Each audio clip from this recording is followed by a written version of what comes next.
reaffirm that that the FOI has been a hugely important piece of ensuring transparency, creating a supporting trust in government and public bodies, and driving greater openness in public administration and in the decision-making process that affects everybody.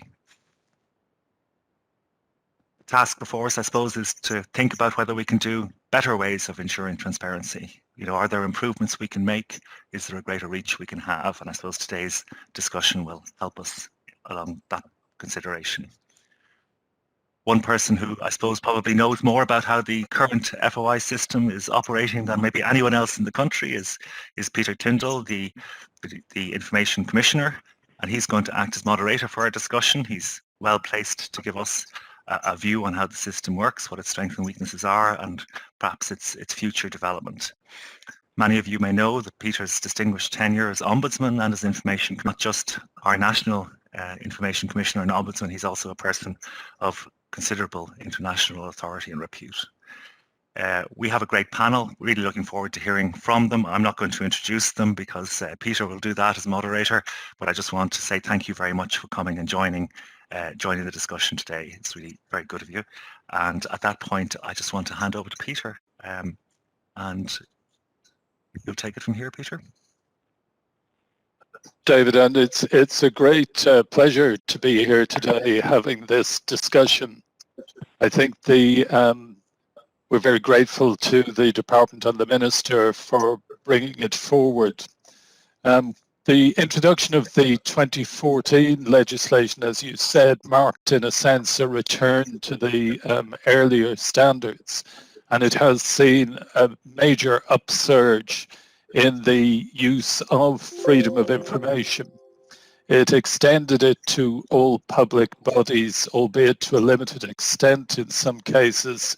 It abolished the fee, as you mentioned, and it reversed many of the curtailments made to the 97 Act in 2003. So all in all, a big step forward. But even from early on, it was clear that there were issues with the legislation, as there will be with any legislation, that in practice, some of the aspects of it didn't work as well as might have been expected. A small number have proved very problematic. And there's also been changes, I think, brought about by particularly recent decisions of the courts, but many of the decisions of the courts have had an impact on the way the legislation is interpreted in practice. So I think it's a good time to review it. I've been calling for a review of the Act for quite some time. And I think we will obviously want to make a contribution from the experience of dealing with the requests for reviews. But I think as well, it'll be fascinating to hear the opinions of our very distinguished panelists. I'll just make one observation, particularly about the changes in the pattern of the usage of FOI that we've seen. And that's that the proportion of requests made by journalists has risen from 12% to 23%. And I think it's impossible to open a newspaper or look at a website or indeed watch a TV news program without reference to freedom of information. It really has opened up and made available a huge amount of information about the way our public services operated. But as David properly pointed out, it's made it possible for a lot of individuals also to get access to information of relevance to them. So it has had a transformative effect. But like any other major initiative, it needs to be reviewed after some time in order to make sure that we're taking account of experience in operating the Act, but also to make sure that the issues that we're noting and dealing with are actually effectively addressed. So with no further comment from me and realizing we have a tight schedule, it's my great pleasure to introduce again Eithne Fitzgerald, because Eithne spoke at the event we held to mark the anniversary of the freedom of information legislation, which she, of course, introduced in her time as a Minister of State at the Department of the Taoiseach. Eithne has had a very distinguished career I've come across her in other contexts, for instance, working with the National Disability Authority, and I think her view on the current state of FOI from the eye of someone who brought it into being will be very interesting to us all. So over to you, Eithne. Thank you, Peter. And I'm going to share the screen and put up if I can,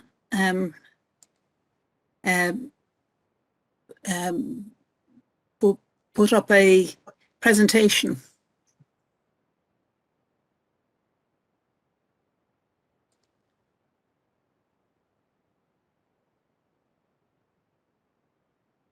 that working now? Yeah, it's there now, Eithne, yeah. Great, okay. I suppose this quote from the Yes Minister series gives us a flavour of how the atmosphere of, I suppose, the culture of secrecy. When I joined the civil service in 1972 as a young 19-year-old, the first thing I had to do was to sign the Official Secrets Act, and there was a culture of secrecy. And the Official Secrets Act of 1911 predates the state. There were some early attempts to change it. The Irish Council for Civil Liberties, Senator Brendan Ryan, the Labour Party introduced a Freedom of Information proposal in work on institutional reform, and that was Brendan Howlin way back then, before he became minister. The Let in the Light group and people like Seamus Dooley were very active in that area, were very much in favour of opening up things. And then the Golden Circle and Beef Tribunal scandals in the early 1990s, which dominated the 1992 election, put freedom of information bang on the agenda. The 1993 Fianna Fáil Labour government proposed to consider freedom of information legislation. I was given that job of considering it, but it was only after the change of government, the Rainbow government, that moved from considering to a promise to enact freedom of information. So what did we want to achieve with freedom of information? First, it was to end a culture of official secrecy and the presumption that everything the public service was doing was secret, and replace it with the presumption of openness, unless there were good operational reasons for keeping something under wraps or under wraps for a time-limited period, and to create that presumption of openness. Also very much in my thinking was to empower citizens in their dealings with the state. I suppose like anybody in politics and running an advice service or the Citizens Information Service, you come across individuals who really are getting the runaround, finding it very difficult to engage with the state that has so much dealings with their lives, be it, you know, parents getting children's allowance, people dealing with the health service, people dealing with public school system or whatever.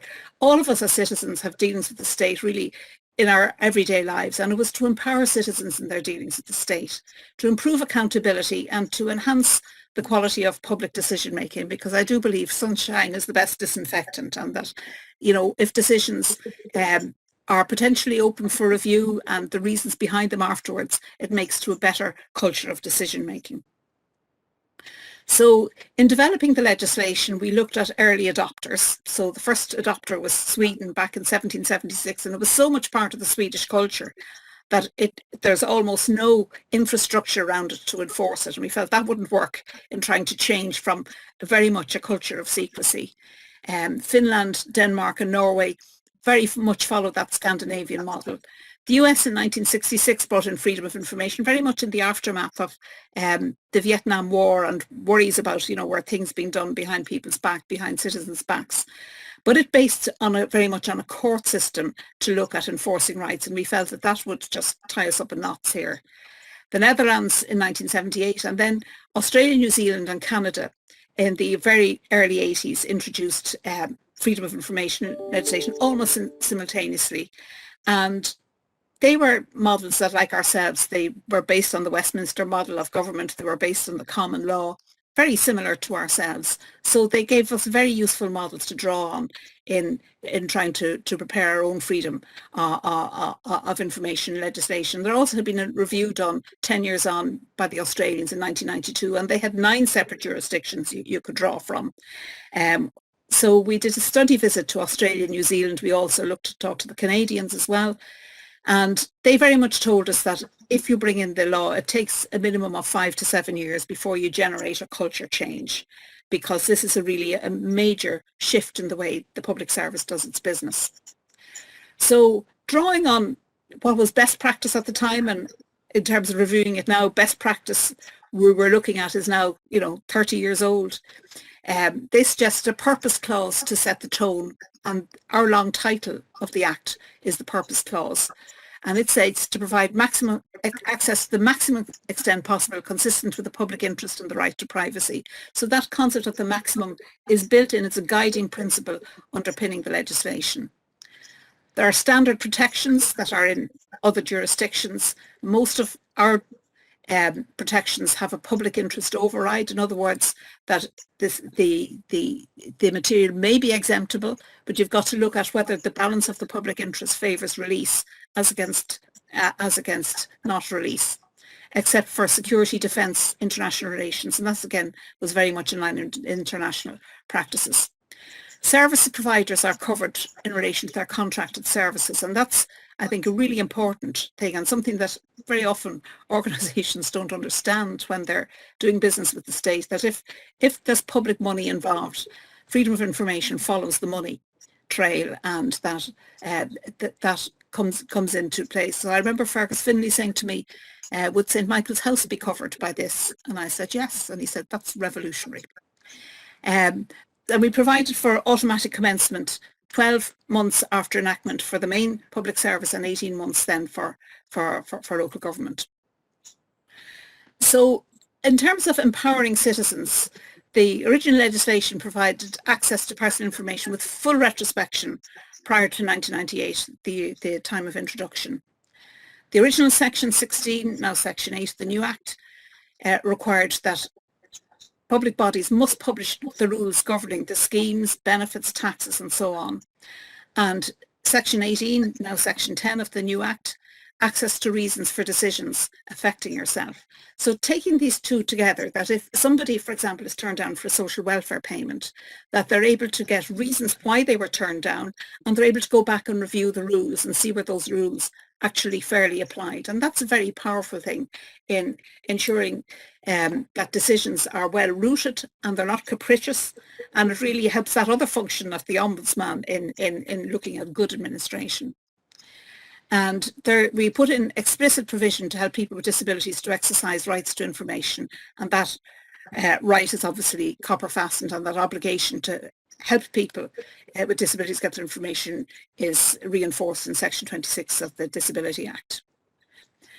We saw a strong appeals mechanism as a key to success, a key to primary decision making, that if you felt a bad decision would not be overturned, well, that encourages people to be ultra cautious maybe in the original decision and not to go with the spirit and the letter of the information.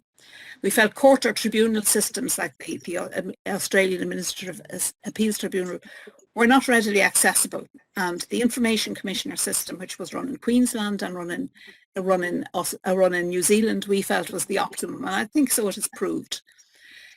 We didn't know what size the appeals function would be, so we felt we would do a shared back office and so embed the Office of the Information Commissioner in another office where they could share the back office functions.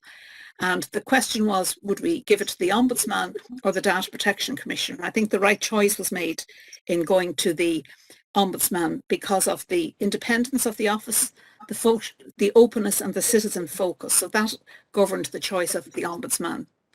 And we gave the Ombudsman power to investigate, or the Information Commissioner to review the operation of the Act and issue guidance. And we've been very well served by our 3 Information Commissioners to date. And I said, I'm sorry to see Peter going in the autumn, but I hope we'll get an equally good person as his successor. So in preparing for the introduction, we did a very good, constructive and non-partisan debate in the Senate, and I was very happy to take on board some of the very constructive suggestions that were coming from all sides of the House. I remember Senator Dick Roach, as he was at the time, Senator John O'Sullivan. They made very good inputs, the late Senator Fergus Quinn. Initially there was a Dáil filibuster, and here the civil society intervention and the help of the NUJ was very important to bring this to a close, because we were up against the deadline for the election, The Freedom of Information Act 1997 was enacted 3 weeks before the Dáil was dissolved for the 1997 elections. So it was touch and go whether we get it through or not. The Central Policy Unit in Finance then took over from the work of the Office of the Taoiseach, which was dissolved at that stage, and did the groundwork to commence with a lot of input from the Australian people we talked to around training.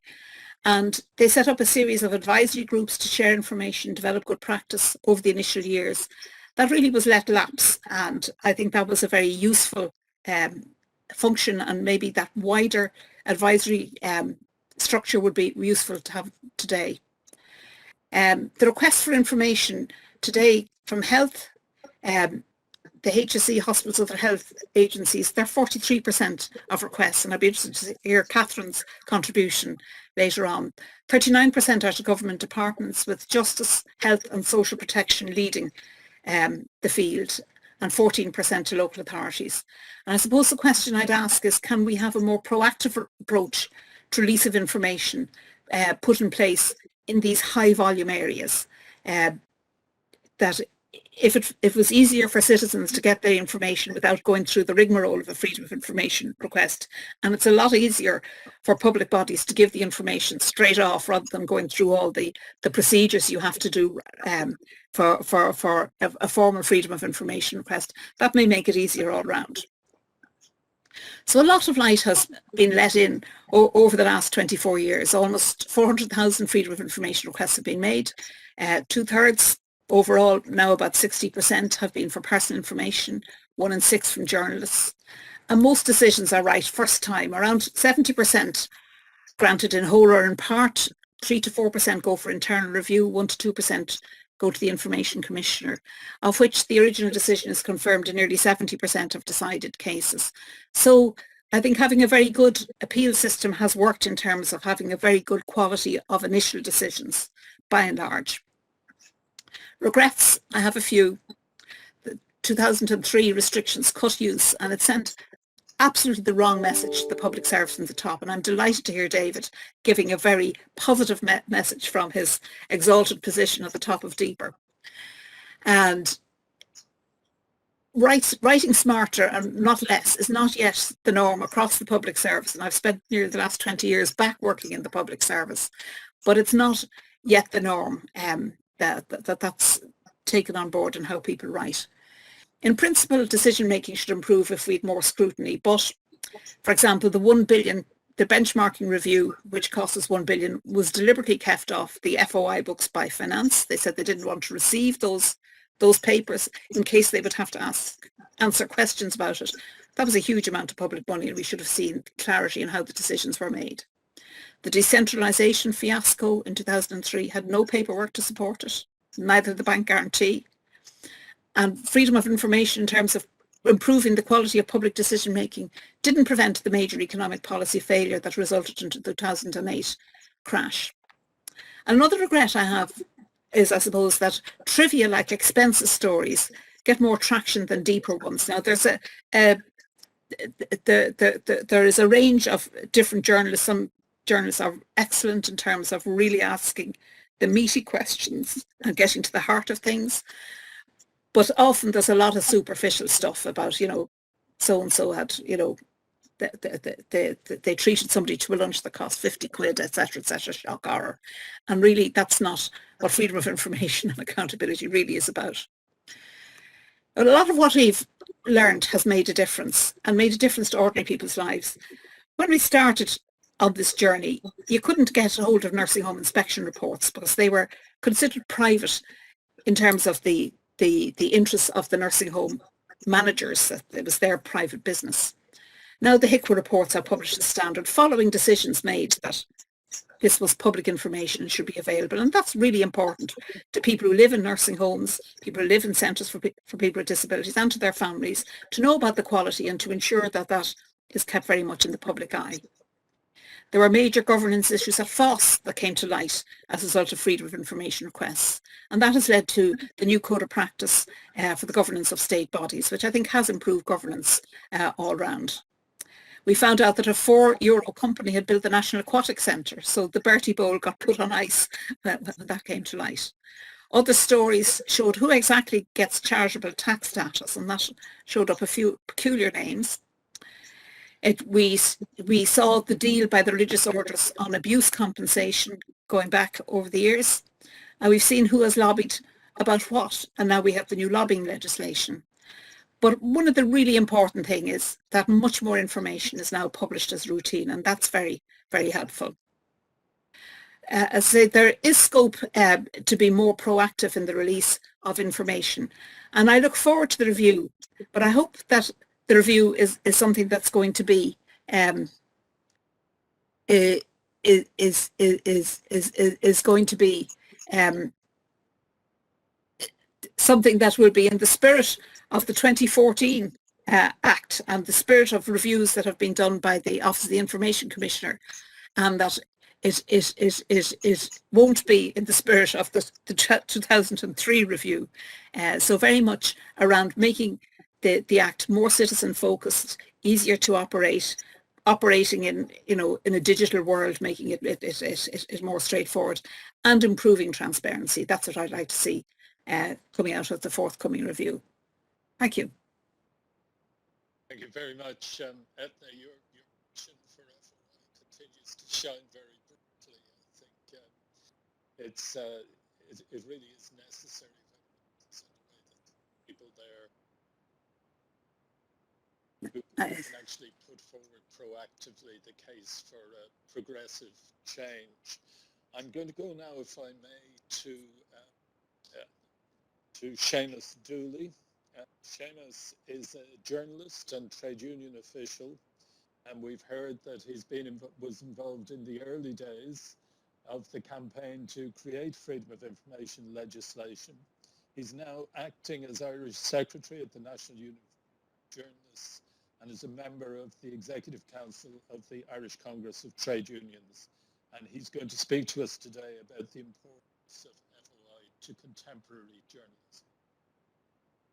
Thank you very much, Peter. Predictably, Eithne has stolen some of my best lines in terms of examples of the fine work done by journalists in light. The late Benedict Kiley, the wonderful Tyrone storyteller and novelist, was fond of recalling the instructions issued when he was appointed leader writer of the Irish Independent. His subject was to be the cooperative movement and godless Russia. In writing editorials, he was free to write what he liked, more or less, bearing in mind that the cooperative movement was a good thing and that godless Russia was bad. The one thing he must not do under any circumstances was to reach a conclusion. I've received no such instructions, but I am working on the assumption that all of us share a common vision, and that is FOI good, secrecy bad. And given the attendance of so many hardworking FOI officers, I hope that there's common agreement on that. In the introduction to her book, Freedom of Information Law, Dr. Maeve McDonough described the passing of the Freedom of Information Act 1997 as a milestone in the history of Irish democracy. The NUJ, through the Let in the Light campaign, and there were others as well as the NUJ, played a pivotal role in reaching that milestone. But I do have to say, without the tenacity and commitment of Eithne Fitzgerald, that law would never have seen the light of day. And equally, without the brass neck and tenacity of Charlie McCreevy and Tom Parlin, the Act would not have been pulled asunder by the Freedom of Information Amendment Act 2003. And we should never forget, and I will never lose the opportunity to highlight the vandalism that took place at that time. I spent a lonely vigil in Senate Éireann until 2:30 a.m. on Tuesday, April the 4th, 2003, as senators began the task of unpicking the Act. I returned the following week with NUJ colleagues for another all-night session while the sponsoring Minister and Minister of State were in Cheltenham.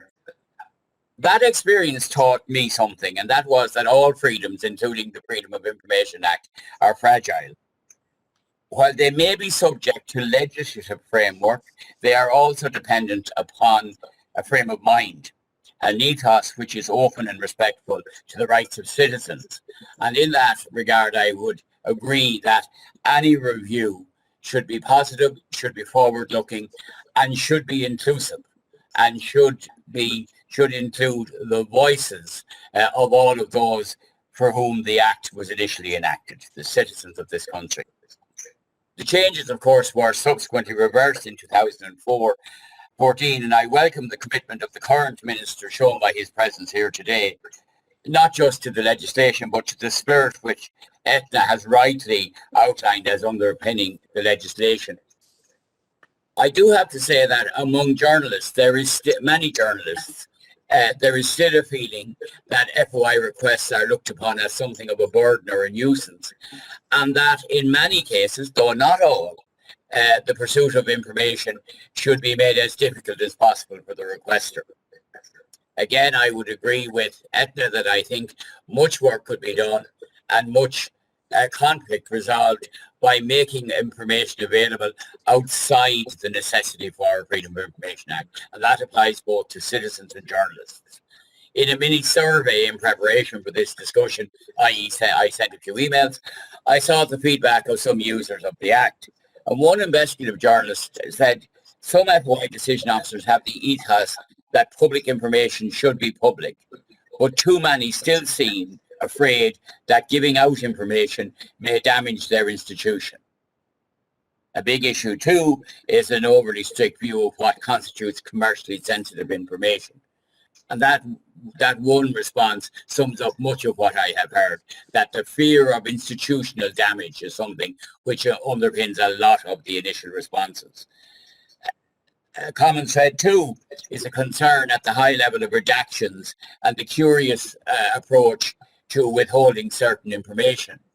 Sometimes the redactions aren't sufficiently important enough to lodge an appeal, but sometimes they merely force the requester to lose the will to live.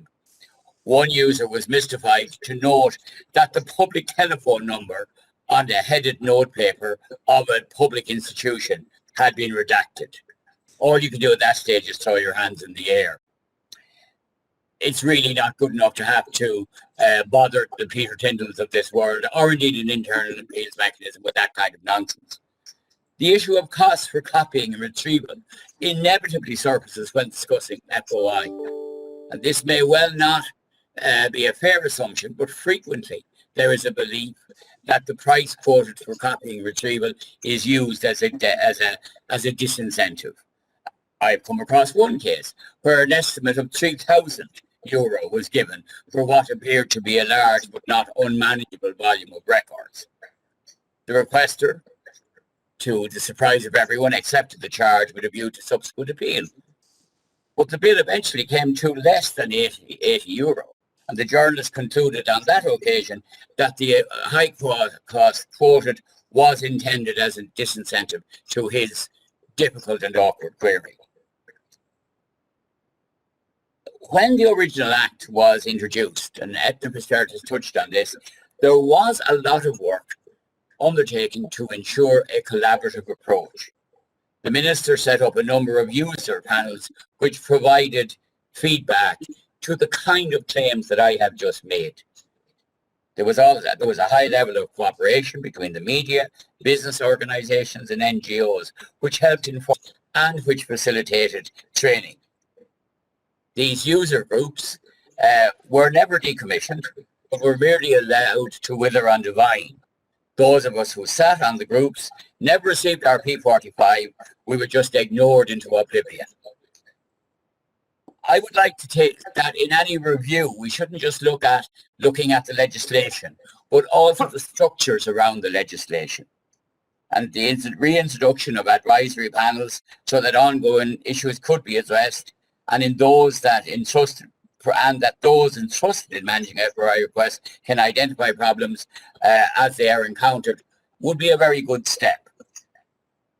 Freedom of information enhances our democracy.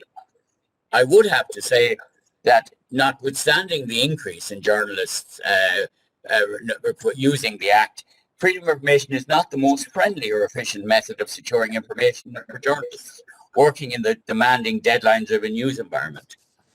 But we said that from the outset. It is not designed specifically for journalists, and by definition, it is not specifically suited to breaking stories. The time frame for requests, for appeals procedures, the way requests can be treated can be problematic. And of course, media organisations are very slow to allocate time and resources for investigative journalism, which is very suited to the Act. And that's why frequently the most efficient users of the Act are in fact freelance journalists. I think that if we need to have a more transparent system of public administration, we need not just an improvement in a review of the Act, but a more open approach to the release of all public information, as Eithne has said. There is still a culture of secrecy at the heart of our public administration system. It's there on the part of politicians, it's there on the part of trade unionists, it's also there on the part of media organisations themselves. The Press Council operates under a veil of secrecy. Their minutes are not open to scrutiny. Parliamentary party meetings may be virtually live tweeted with the cooperation of TDs and even ministers. But yet there is a reluctance by the same parliamentarians to fully embrace the concept of democracy at regional and national level. So we can have all the good legislation we want under FOI, but yet we have private local authority meetings discussing development plans. And the tendency of local councils to operate in committee at various levels is a genuine concern and undoes much of the good work envisaged through FOI. There are a number of changes that one could suggest to the current Act, but if there is a review, there will be a consultative process.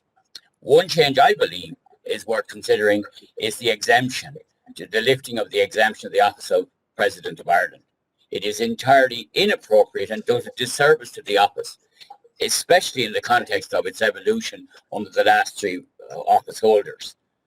The issue came to the fore during the last presidential election in a very unfair way, in which it was appeared by political opponents that it was in some way the holder of the office who could decide whether or not the office should be included in FOI.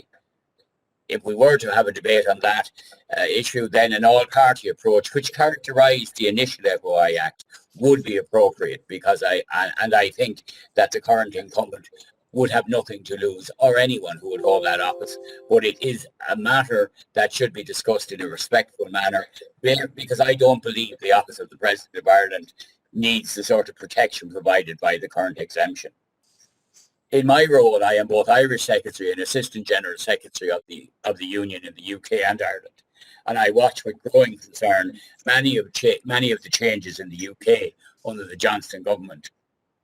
Openness and transparency should be the cornerstone of our own democracy, and I think that today's seminar and preparations for a review is a good way of ensuring that democracy is further enhanced. And I do say in that with a degree of humility when speaking to my colleagues in the UK. Thank you very much.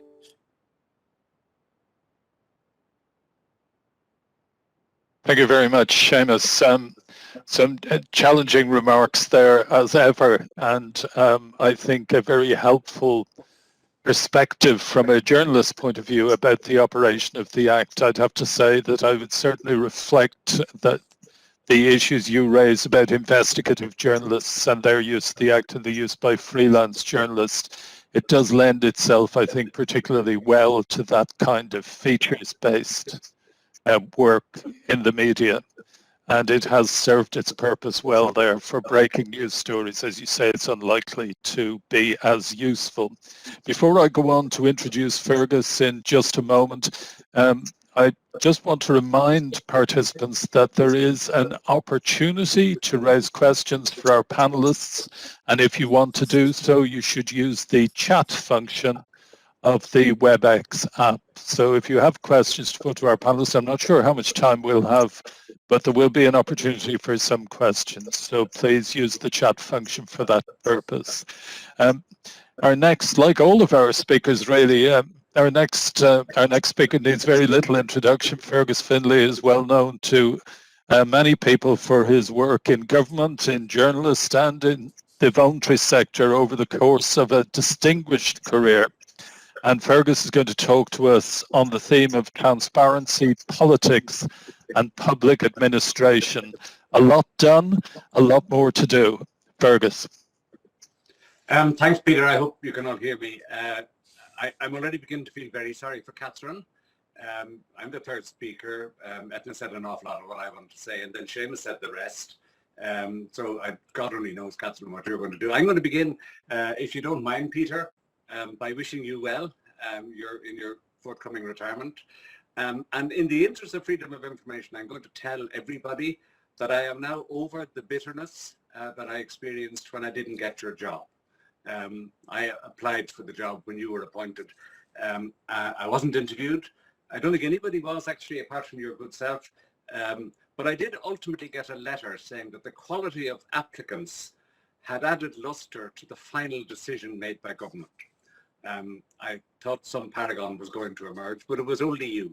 It has transpired, however, that you have added luster to the office of Ombudsman in a very considerable way. So I'm over it now, and I kind of forgive you.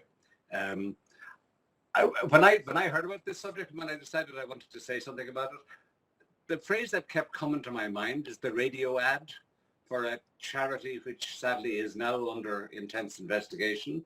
The ad is a little goat saying, "Are we there yet? Are we there yet?" And I guess the reason it comes to my mind is because we're a long time after freedom of information. I'm very proud of the fact that I worked alongside Eithne and supported Eithne in bringing in freedom of information and other pieces of critical legislation which have, despite various out in my mind, that they have changed practice for the better in very considerable ways. I can think of a number of instances. I work with the HSE.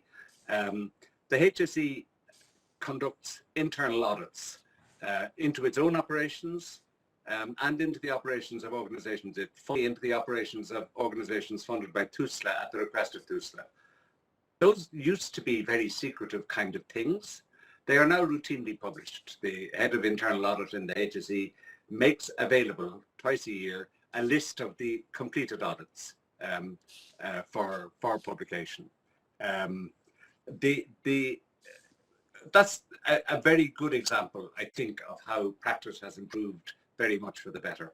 At the same time, I work with public bodies that are really anxious still about things like publishing the minutes of their board meetings, the minutes of their subcommittee meetings, and so on. And there's a kind of an instinct. It seems to have died away a little bit, but it was certainly an instinct when freedom of information came in first, that the first thing we have to do in respect of anything that's going to be published is redact as much as we can and bland out everything we don't redact, make it as meaningless and as unhelpful as it can possibly be.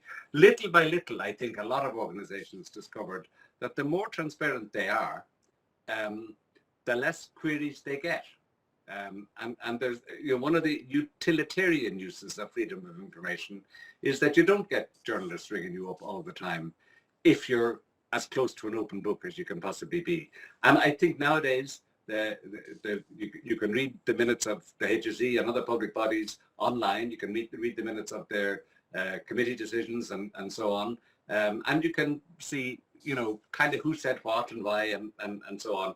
And I think all of that is fundamentally different to when I was at AD, which is a long time ago. But the funny thing is, and this I guess is where I want to go. I want the minister, when he's reviewing the legislation, in a sense to forget FOI, to have some kind of really far-reaching, wide-ranging review of the language we use and the culture we have. Like, my secrecy is your confidentiality. My privacy is your secrecy. There's still this huge confusion in Ireland, and it leads to all sorts of messes and scandals and controversy between the notion of transparency, the notion of confidentiality, the notion of secrecy, the notion of privacy.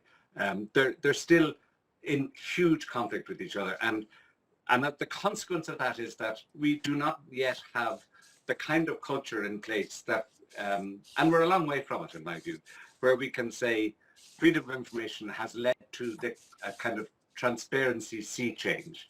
I want to read you a small extract from something I wrote in February this year, if you don't mind. And what the little piece I want to read says, I need to tell you more about the woman referred to as SU1. The story of SU Service User 1, SU1, is a little scandal involving only a few families. They aren't families in the public eye. They're not rich or powerful or influential. Absolutely the opposite. I wrote a column about SU1, a newspaper column in the Irish Examiner, at the start of 2016. Back then, all I wanted was that she would be given a name and not just a label. I suggested a name that was synonymous with the quality that she had displayed during many years of suffering. And so she became known as Grace. Grace had been sexually abused in a particular foster home while in the care of the state. And she wasn't alone. There are other women who have suffered similar terrible abuse in the same place. It became a matter of fundamental importance that there would be an investigation into how and why this abuse had been allowed to continue. In Grace's case, the abuse had been allowed to go on for nearly 20 years. I wrote originally about Grace in 2016. I wrote again in 2021 because the Commission of Inquiry was still going on. Years later, millions of pounds later, still going on, and had still not published a single finding of fact. Now, the irony of that is everybody involved knows the facts. Everybody involved knows who made the original decisions, who was responsible, why they made the original decisions. For some reason, and it has to do a lot with the enormous numbers of teams of lawyers that are involved, for some reason, nobody can bring themselves to reveal the facts. If we lived in a transparent Ireland, Grace might still have been abused, but the person who allowed it to continue would not have been allowed to operate in secrecy. That would not have been possible.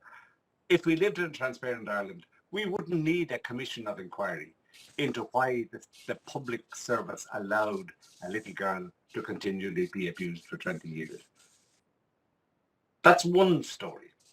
I could tell you dozens. Since freedom of information came in, we've had the dirt scandal, we've had the decentralisation scandal, we've had the bank guarantee scandal, we've had clerical abuse scandals, we've had political scandals, we've had banking scandals, we've had scandals affecting the Gardaí, we've had a series of scandals which have done terrible damage affecting concerning charities in Ireland and the operations of charities in Ireland. Very, very few of them would have been possible in a transparent society. Very few of those scandals would have been possible and would have been sustainable in a transparent society. At the same time, I have met, and over the last number of years, I have met a number of whistleblowers. I know a social worker who gave up his registration in Ireland and now lives in a camper van on a mobile camping site in Wales, struggling to make a living. The only thing he did wrong was tell the truth about something that was happening in his organization. I have met many other whistleblowers, some associated with charities, some associated with other things. The one thing they all have in common, and I'm not exaggerating about this, they all will say to you, if I'd known what was going to happen to me when I blew the whistle, I'd never have done it. It needed to happen, the truth needed to come out, but if I'd known what I was going to be put through, I would never have done it. There isn't, I don't think, a single example of a whistleblower in Ireland who was thanked or promoted or felt safe or felt reassured that the system understood. The lucky ones have been able to retire with pensions. The unlucky ones have been hounded out of their jobs. That's not the kind of thing that can happen or would happen in a transparent society. So I guess what I would ask the Minister, and so all I really want to say is, don't just think about freedom of information when you're reviewing. Think about culture, think about systems, think about how we fundamentally change the dialogue. A transparent society is a better society. The Supreme Court judge, I think, in the United States, who in defending the original Freedom of Information Act that they had, the one that predated ours by 30 years, said an informed electorate is a wiser and better electorate. And that's the basis on which we ought to operate. A transparent public administration is a more compassionate, more open, more effective more honest public administration. And I'm longing to get to the point where I no longer have to say, are we there yet? Thank you. Thank you very much. Thank you very much, Fergus. And I think those are powerful points, well made. Transparency is not an end in itself. It's about securing better public services, about securing better decision making. And just in including in my reflections on your observations, I think I obviously owe you an apology. And I'm very sorry that I was appointed, but as I'm going now, perhaps you could think about a second bite at the cherry. They wrote a new age limit in, I believe, to exclude me again. Dreadful discrimination. Catherine Bannon now is our next speaker. Catherine, you've heard the advocates speak as to why freedom of information is a good thing. Catherine's going to give us a perspective from what it's like to be on the receiving end of requests. And as we've heard, the bulk of the requests under the FOI system. Thanks very much, Peter. I'm not sure what is more terrifying, speaking remotely in front of so many people or following that incredible panel, but at least there isn't the option that I'll trip on the way up to the podium. I don't know as much about FOI and will never know as much about FOI as the people who come before me today. But I suppose what I want to do is take an opportunity to talk about how FOI works in practice in government departments, and in particular in the Department of Health, where I am currently located. There's something beautiful about FOI, and I don't think you hear civil servants say that very often. But there's a vital and noble purity in a sense at its core, based on the principles of accountability, transparency, and equality. It's a light that we shine on the corners that might otherwise remain in the shadows. It allows us to see into the cogs of governance and hold those in power to account. It allows us to seek reassurance that the people making decisions are doing so in the interests of the public. And the question I sometimes ask is whether the current legislation does that. Does it serve the public interest? Is the impact of FOI on organisations a necessary side effect of transparency, or can it be minimised? Is the way I see FOI working today in the Department of Health what those crafting the legislation had envisaged? 10 years ago in 2011, the Department of Health received 169 FOI requests over the course of the whole year. In 2019, we received 582 such requests. This year, if things continue the way they have been, we're on track to receive about 800 or so FOI requests. Ours is a department trying to respond to a national public health crisis, taking on new urgent work areas like COVID immunisation, mandatory hotel quarantine, and of course there's going to be transparency requirements around all of this work. That's to be expected and it's to be welcomed. But one of the most inextricable characteristics of FOI requests is that they follow the pressure. Nobody is inundating any organisational strategic planning units with FOI requests, so that these requests, when they come in, can be absorbed into the body of the work easily enough. Areas of high public and media interest are naturally the ones that get the most FOI requests. Unfortunately, they're also the ones that are least able to cope with them, because often they're working at the coalface of a crisis, they're trying to keep the show on the road, they're focusing on the urgent requirements at hand. So even if these 800 or so FOI requests that we expect to get this year were spread out evenly across our organisation, it would still be a lot. But they're not spread out. They're clustered in the most stressful, pressurised environments within the Department of Health. And in those conditions, it's difficult to see the beautiful aspects of FOI when you're in the middle of it. It's difficult to keep your mind focused on the higher principles, the value of transparency. And in that moment, it's easy to see those multiple constant FOI requests as just another thing that's stopping you from doing your job. And it shouldn't be like that. To give an example of the potential impact on the work of a unit, one of our core teams at the forefront of the COVID response recently received 18 FOI requests in a single month. This was a small team, about 10 people, and they were already working late nights. They were already working weekends. They were running on empty. They didn't have the bandwidth to even assess the requests or estimate the search and retrieval costs within the 10 days. I think that civil servants across departments struggle to balance the statutory responsibilities they have, the desire to be transparent, and I do believe that almost all civil servants have a desire to be transparent, to balance that with the need to deliver the work that they're supposed to be prioritising, whether that's policy development, legislation, crisis response. In my 16 years in the civil service, I've come across people frustrated by FOI, distracted by FOI, cursing FOI, sometimes that's been me, but I've never come across anyone who doesn't believe in FOI or believe in the principles by which it is underpinned.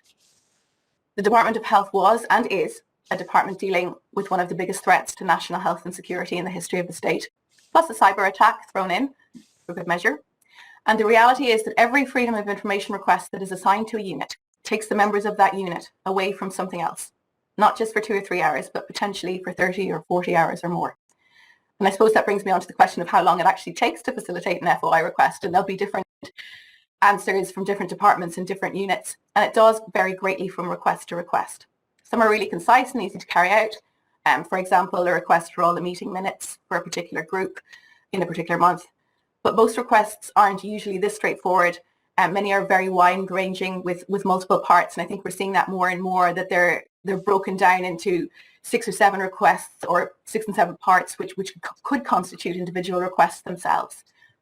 And the first challenge with an FOI request can be as simple as identifying where the record might sit, or the records. We got one on pheasant shooting recently, and that one took a while to home. I was a little surprised that there was a home for it, but the Department of Health is full of surprises. And even when a lead unit is identified, the records could span multiple systems and multiple units. So where some requests might only require a single officer to handle the request from beginning to end, another might involve 50 different people across many different units. And we have millions of records across dozens of systems under the remit of over 80 distinct units. And it's at this stage where one might reasonably say, but the legislation was set up to ensure that this doesn't happen. Section 15(1)(c) allows for refusal on the basis that carrying out the request would constitute a substantial and unreasonable interference with or disruption of work. But the problem, I think, that we find is that this language is pretty nebulous. What constitutes substantial disruption? Is it 5 hours? Is it 50? And every FOI takes work. So in theory, every request disrupts a unit's work to some extent. And I know that that language was probably intentionally left vague to allow for judgment calls and individual assessments of disruption. But time and time again, I see units taking on work that is certainly significantly disruptive because they don't feel that the legislation is clear enough or gives them enough support. But at a fundamental level also, because they don't want to be obstructive. They believe that people have a right to this information and want to give it to them. It just makes it harder to deliver on their other pieces of work, which are also important. And I think that we all know and accept that FOI has a key role as we work towards increasing openness and transparency in the civil service and government. But I don't think it's controversial to acknowledge that it has a cost. What we need to consider is how to balance that cost with the benefits that accrue to society as a whole through the implementation of the basic concept that the public has a right to information on how public bodies function.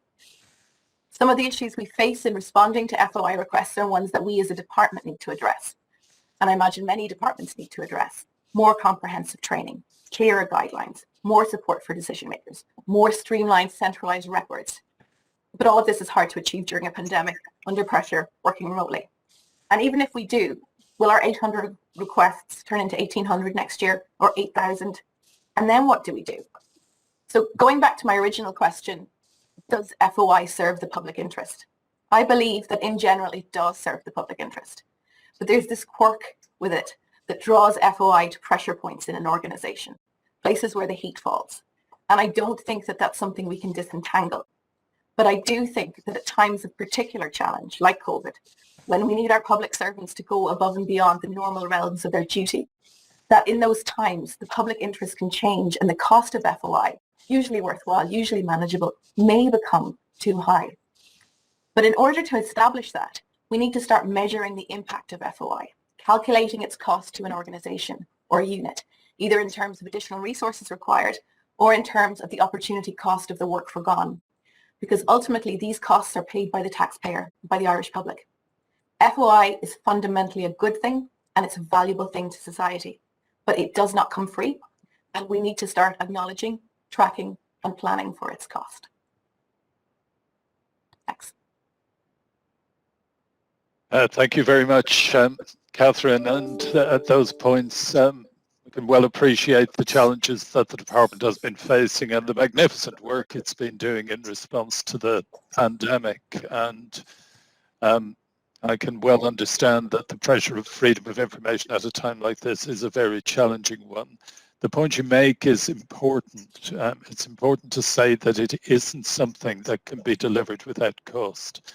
I think what I've said and what previous holders of my office have said is that you have to acknowledge that there is a cost and resource it, because no public good comes free, and it's necessary to resource it. But how you deal with pressure points is a more challenging issue, because from time to time the requests will be concentrated in such a way as to make it very difficult for the department or body concerned to deal with them.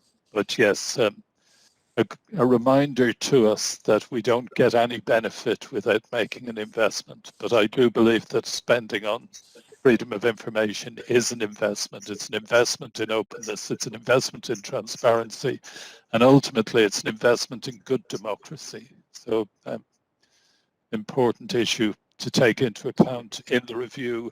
And before we come to the Minister, and Minister, is very grateful for you joining us. Often I think we've had the experience where people under pressure of time come along for a few minutes, make some opening remarks and then disappear, but you've been actually paying taking a very active interest in the discussions, and I hope they'll be helpful to you as we move forward.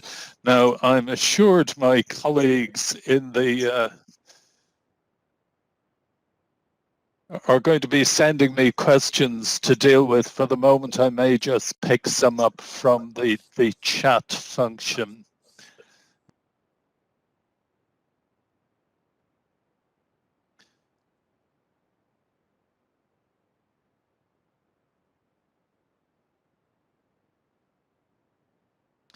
Some of these are comments rather than chats.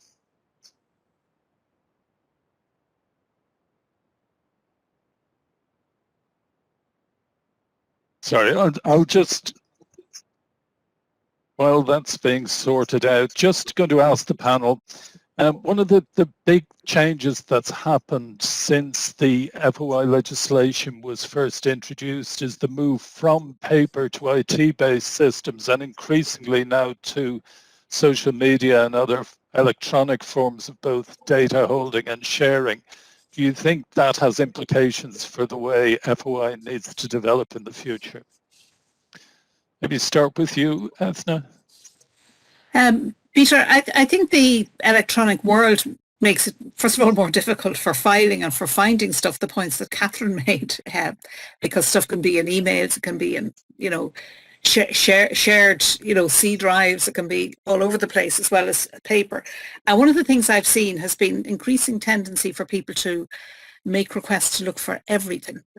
And in the original Act, we were very clear about putting in provisions that, the assistance to people to narrow the request and focus the request and actually find what they were looking for rather than this big trawl. I remember the Australians telling us that somebody came in with a request that ended up filling an entire room floor to ceiling with papers. And what this guy, he wanted to know anything about every repair that was ever done on any road in Australia, anytime. And what really was concerned about was the pothole outside his door hadn't been fixed. Now, if he'd come in and said the pothole outside his door hadn't been fixed, that would have been easy to sort and find the papers and why that hadn't happened. So we did write in that phrase about due particularity into the Act, and I think that would help ease some of the situation. I think there can be an issue too around in offices where, for example, colleagues, particularly now that we're all working from home, are communicating via WhatsApp groups, which are primarily social in character to keep up with people. Are they covered by FOI, or are they official, or are they not official? That kind of area. And I think you don't want to inhibit something that is social, but if it's to do with work, it's public. If it's to do with interactions between colleagues who are having a virtual coffee, or its equivalent in terms of banter, that's private. So actually making those distinctions, that's going to be probably a tricky area to look at in the review. But certainly the electronic nature of information throws up its own challenges. Yes, we've seen Gmail being used as to carry some official information, and of course it is captured, and people don't always think about issues of that kind. This goes back to Hillary Clinton. Well, quite, yes.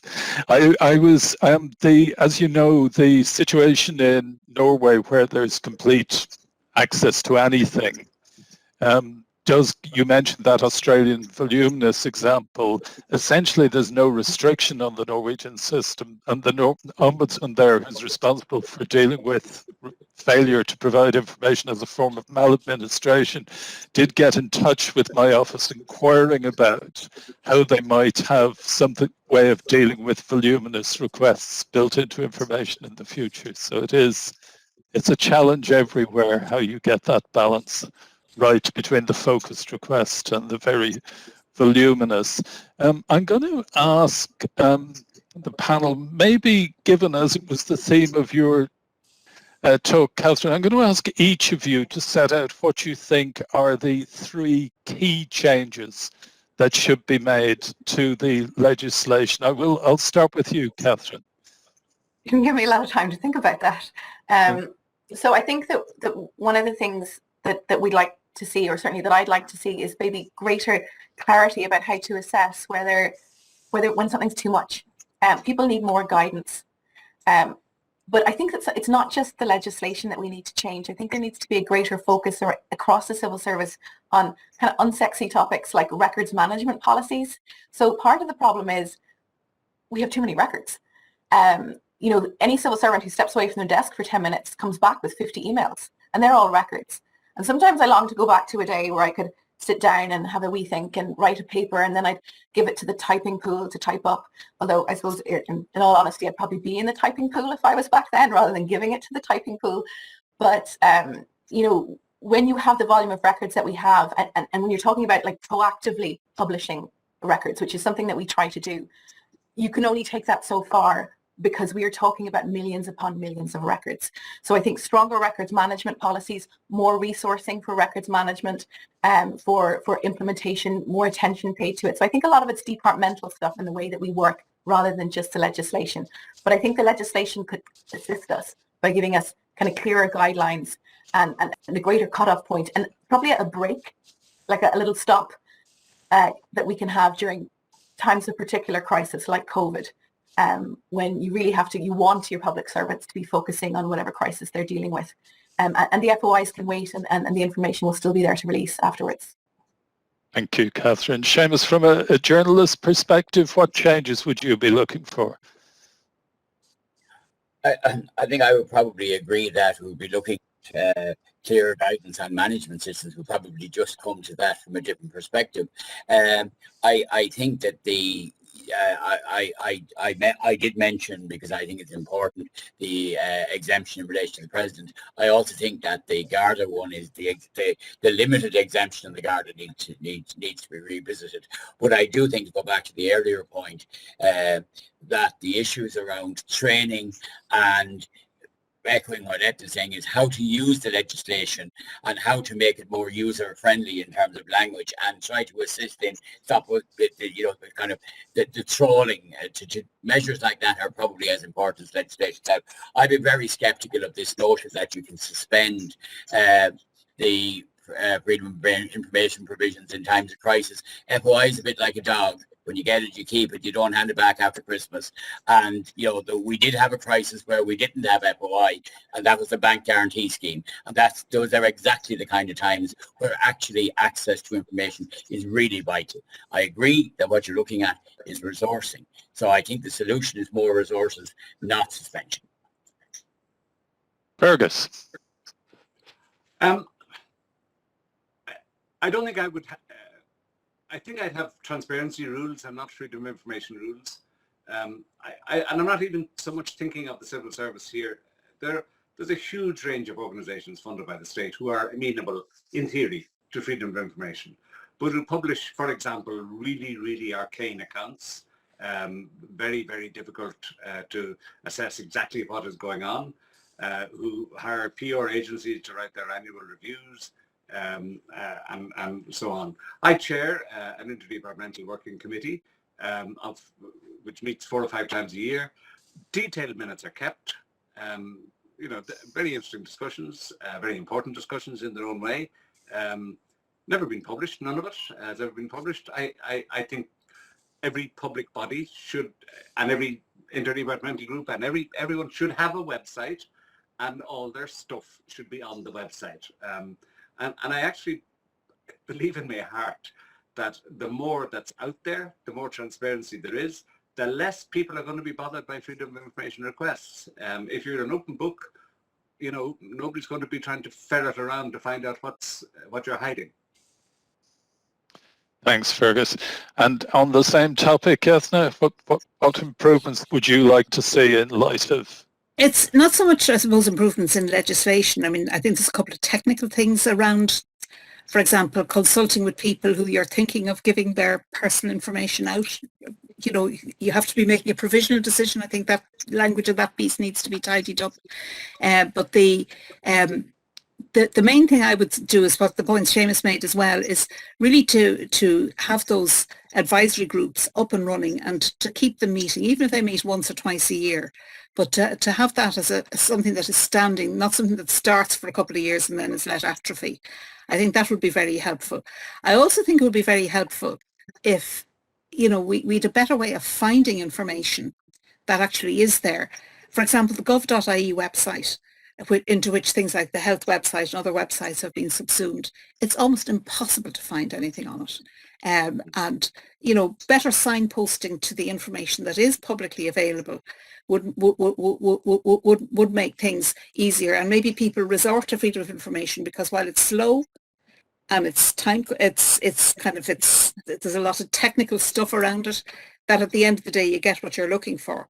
Where if you actually make it easier for people to get stuff quickly through other mechanisms, I'm a great believer in, you know, that freedom of information is there as a backstop, that it should be about people having access to information by and large outside the mechanism of the Act, where they can, you know, ask for something and they get what they're looking for with due particularity, where they're, you know, so that the Act and its, as I said, its technicalities are there to ensure that you're encouraging the maximum informal use of release of information.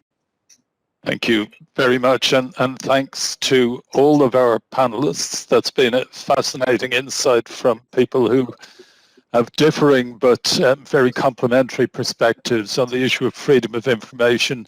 I'm just about to hand over to the Minister. I'll just say from my perspective, in terms of change, a couple of recent court decisions have led to things like the winning contracts in public tender competitions not being published, which have been published since the first Information Commissioner's time.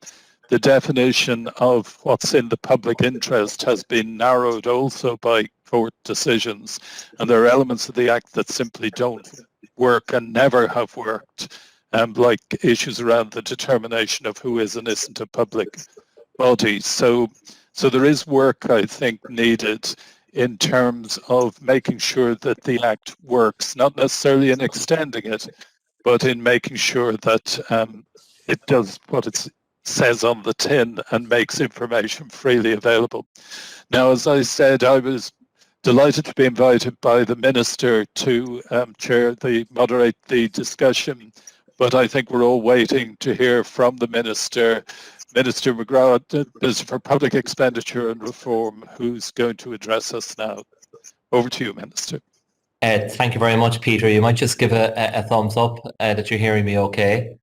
I'm conscious we didn't get to do a test earlier on, but thank you for chairing this, and I would like to sincerely thank all of our panelists for, I think, what has been a really outstanding discussion, and I very deliberately gave it the full amount of time because I wanted to listen to what people had to say, and the fact that we have a number of different perspectives represented on our panel today, I think has enriched the whole process and made it very valuable from my perspective. So to you, Eithne, to Fergus, to Seamus and to Catherine, thank you sincerely for your time and for sharing your viewpoint with us. I have been listening, my team has been listening as well, and that will feed into the work that we're now going to undertake in the months ahead. And I think everyone will agree that the discussion that we have just had gives us a real sense of where the FOI system came from, its place and importance as a central feature of public administration in Ireland now, but also the challenges that inevitably come from implementing such a measure. And we heard some of the practical examples there from Catherine, involved in a department that has been under such strain and pressure in the last year or so, and which has coped, I believe, remarkably well. And as always, there is a need to strike a balance between conflicting demands in terms of driving transparency, while at the same time protecting other important rights and interests, and also ensuring that we deliver for the public the best possible value for money and resources. And that will always be a key priority for the incumbent in the office that I currently have the privilege of sitting in. The term transparency is the best disinfectant is often attributed to Louis Brandeis, who was a leading judge, of course, of the US Supreme Court at around the turn of the 19th century. However, Brandeis has another claim to fame as well. At around this time, the first Kodak portable cameras were becoming widely available, and it is alleged that Brandeis was so shocked to find the paparazzi of the day descending on his daughter's wedding and publishing photographs that he set about writing a lengthy article with a colleague that was published in the Harvard Law Review and is now regarded as a seminal moment in the development of the law of privacy. And I think that story provides us with an illustration of the kind of tensions that understandably arise in the operation of a regime which is so important, such as FOI. And while we set out to pursue transparency in public administration to the greatest possible extent, we must also be careful and sensitive to context and to ensuring that the rights of third parties and the public are equally afforded adequate protection. I would like to take this opportunity to thank all of the FOI officers and decision makers around the civil and public service who keep the system running, often in really difficult and challenging circumstances. And we've heard some examples of that today. We've heard this afternoon also the challenges in the context of the pandemic, of course, as well as running the FOI system more generally. And I do appreciate that administering FOI on the ground can be a difficult and what might seem to be a thankless job, but it is such an important one in any functioning democracy. And I think it is a testament to the hard work, the diligence and expertise of FOI staff that for the most part the system has continued to operate effectively throughout the past 18 months in the face of the unprecedented challenges and disruption that we've had to deal with in the public sector and of course across society generally. And while I agree with the assessment that the FOI system as it stands is robust and functioning well, it is my view that it can be improved. And it is with this in mind that I would like to confirm that my department will shortly begin to work on a comprehensive review of the FOI legislation and related transparency issues.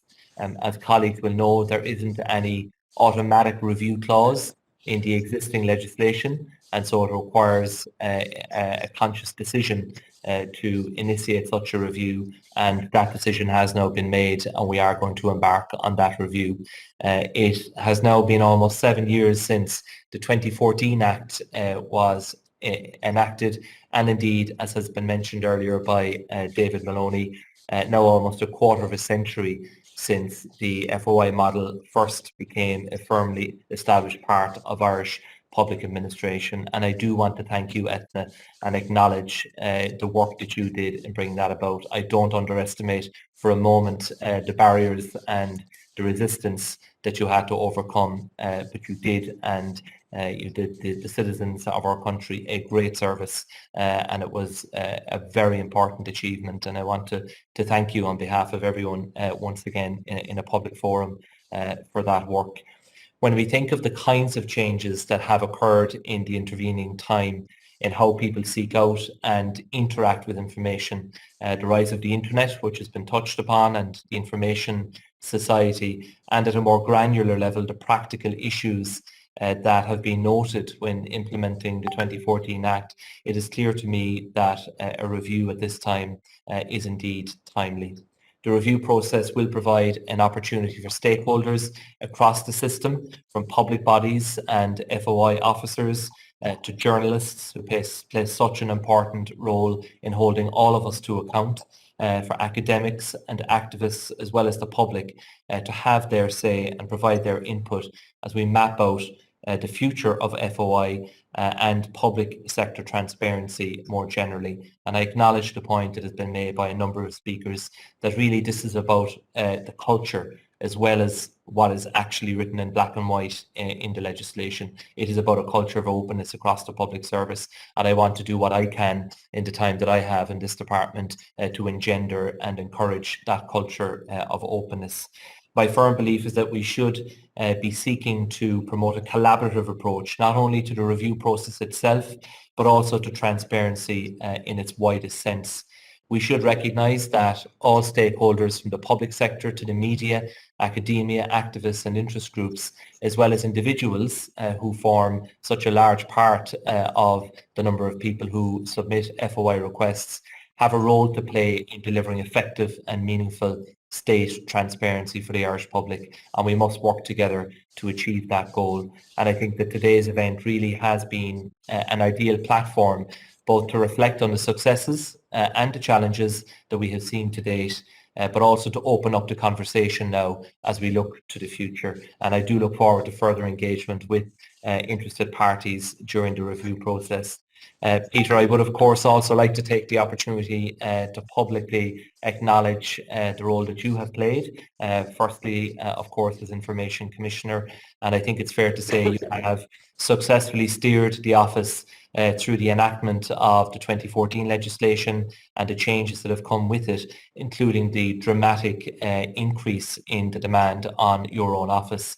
And even against this backdrop, in 2019, 60% of reviews by your office were completed within 4 months, and virtually all within a year, which is a remarkable achievement for you and the team, given the complexity of the issues that can arise in the context of an FOI review. However, your role extends far beyond just that of Information Commissioner. I know you've also performed the role of Ombudsman with distinction. You act as Commissioner for Environmental Information, and you're also a member of the Commission for Public Sector Appointments and the Standards and Public Office Commission, which plays such an important role in our democratic system. You have truly established yourself as a champion of good administration, not just in Ireland, but internationally. As President of the International Ombudsman Institute since 2016, I know that you have established yourself as a global leader in vindicating the rights of citizens when dealing with their respective state. This role culminated, of course, in the successful International Ombudsman World Conference held earlier in the month, organised as a virtual event by yourself and your team, as unfortunately the pandemic prevented us from hosting it in person in Dublin. The key outcome of the conference was the publication of the International Ombudsman Institute's Dublin Declaration, a statement of intent that will be a lasting legacy of your time as Institute's President. And as some of you are aware, and it's been alluded to already, Peter will be retiring as Ombudsman and Information Commissioner later in the year, and although you will be with us for a number of months yet, I am delighted to take this opportunity to publicly thank you for your immense contribution to public life in Ireland and indeed internationally since 2013. Your energy, expertise, wisdom and empathy are an example to all of us who serve the citizens of our country. And I want to say that the selection of your successor will be conducted in an open, competitive process using the services of the Public Appointment Service. And I know, Peter, that is recognise the avenue that you personally advocate for the appointment of your successor. So that process will proceed over the period ahead. Finally, it falls to me to close today's proceedings, and I want to thank all of our panellists again and participants, but also those in the audience for taking the time to be with us today. And I know you won't mind me acknowledging some of my own team, Carol Healy, Niall Mulligan and Ciara Reddy in the FOI Central Policy Unit, and of course Ciara Morgan in DPER as well for putting together today's event. What I want to assure all of you is that the context of the review that we are about to take is really to uphold the spirit of the 1997 legislation. And I want to reassure you, Eithne, of that. It is about advancement, not retrenchment. That is very much the focus of the process that we are now about to embark on. And I firmly believe there needs to be a presumption of openness. I fully accept the point that the more information that we can make publicly available and the more proactive publishing that we can do, then there will be less a need for individuals and journalists and others to have to go through the process of FOI, which does come at a cost to the Exchequer as well. So I do think that wider context and that agenda of openness and publishing as much material as we possibly can, I think is very much the way to go.